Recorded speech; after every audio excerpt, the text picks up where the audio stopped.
So it's one day I'm standing there with my hands in my pockets or in my football pants, and I look up and I see this girl.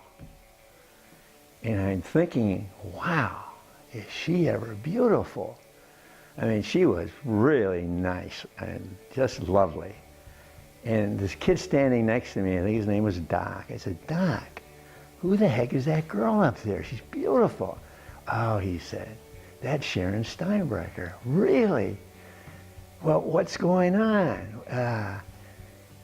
She got a boyfriend? He said, oh, Sharon's got a boyfriend. It's Joe Richardson. I said, oh, geez, okay. Well, one night, when we were coming home from either a basketball game or a football game, I just kind of walked a little behind the two of them, a little bit, so they could chat, and all of a sudden Sharon came running back to me on this sidewalk, and she said, Joe wants to kiss me. And she said, I don't know, will you kiss him first? I thought about that for a minute, and I thought, oh my goodness. All right, I'll kiss him. So I had to kiss him first so that she could kiss him.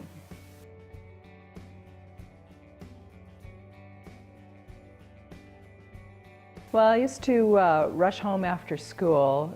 This is pre-DVR and VCR and all that, and I'd run home from grade school so we could sit and watch Julia Child's cooking show on public TV together. And of course, being pre-computer too, we would frantically write notes and write all the recipes down so we could make the dishes. And that really is what catapulted my mother to love to cook. And she had the pleasure of meeting Julia Child at some event in Milwaukee, some cooking school of some sort in the late 90s. And she got to approach Julia Child to sign her book, her Art of French Cooking, of course. And my mother said, you are what helped keep me sane, raising 3 children in the 60s. So that was, Julia Child was quite impressed with that. I'll never forget going over there, and she was with Ruthie again. It was either me or Ruthie having a martini with her. And I said, what do you do with mushrooms? How do you get the dirt off? And they both looked at each other like, oh, this child. And they said, don't wash them. You have to just brush them off. I said, okay. And then I had to come over another time and ask them, what do you do with garlic? And they said, first thing you do is get a garlic press. So I did that. I mean, and I borrowed, she was the typical neighbor that I had to borrow sugar from and salt, and she always, and gosh, what a cook. And what an entertainer. She loved to entertain. And she had caftans, you know, those long flowing robes, coming out of her ears, beautiful things. And she would greet Joe every night with this one beautiful thing in a martini waiting in the freezer for him, and she knew how to treat her man, that's for sure. And but she would entertain like I couldn't believe it.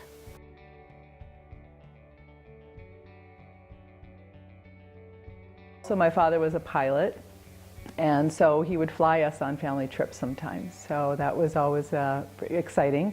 Some interesting stories, but one that comes to mind that has to do with my mother is that Dad became faint at the controls, and my mother was frantically, Joe, Joe, and but it made her realize she needed to learn how to land a plane. So she took landing lessons. She didn't want to know how to take off, she just wanted to know how to land. So that shows you how practical my mother was. So we'd look forward to the Christmas cards because they'd have, well, you know, they were in Alaska, they were in Africa.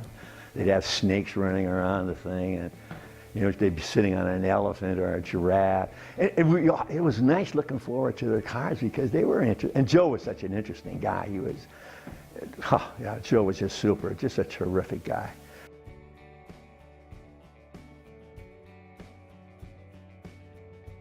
I'll tell you, when she had an interest, she would jump in with both feet.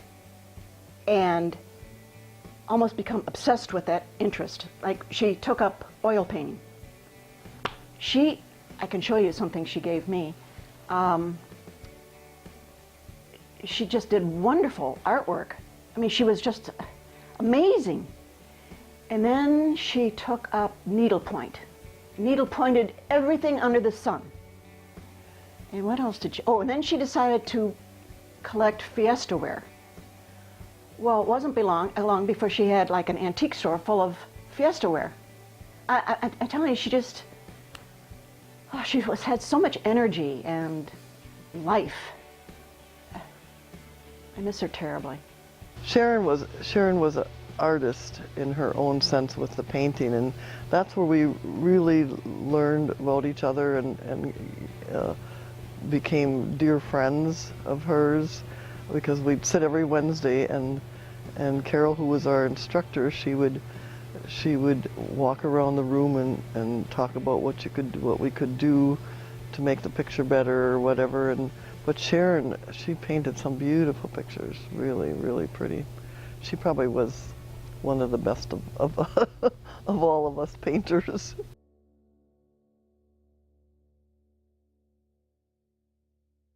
One of the things that I remember with my mother, I live out of town, so I didn't get to experience a lot of things that she did. But one of the things that I thought was so mother was right before she passed away, we were going through some of her things, her jewelry, which she loved, and she remembered what all the different nurses liked of hers when she'd go for chemotherapy all the time. And so we went and she said, well, so-and-so always loved this jacket, so-and-so loved this necklace. So basically then, the day before she died, I got to go to Dr. Matthews' office and the hospital and give away all these items that she knows they liked. So that was very special. I just know that Sharon was always willing to help someone. When she first was faced with cancer, it was something that she found she could help other people who were at the same time dealing with cancer.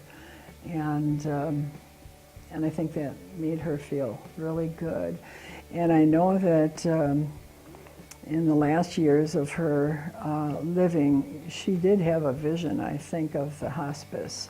And she could be at home and have nurses come and deal with her end-of-life experience. And she wanted other people who couldn't afford that kind of care to be able to have that care. It was important to her to leave a legacy like that. I know she is out of her mind thrilled. And you have to hand it to that Joe. He kept his promise, and it's such a wonderful achievement. Yeah, I know she's forever grateful for that. Very proud. The hospice is very dear to my heart, just because it was something that it was a wish of Sharon's. But I mean, it has turned out to be such a beautiful place for people to come to die, and you know, there was no place in the county. I feel close to Sharon when I'm there. I talk to her. You know, it's a blessing that Joe took the bull by the horns and followed through and made a dream of hers come true. Oh, I think, yes, the hospice is a terrific idea, and I think Joe and all the supporters are doing wonderful, wonderful things. My in-laws were in that situation in West Bend, and I have the deepest appreciation, and I can't think of anything that could honor Sharon more than having this hospice and naming it after her. Yeah, it's a wonderful, wonderful thing. Joe is an absolute wonderful person. As you can tell, I really like Joe. He's a good man.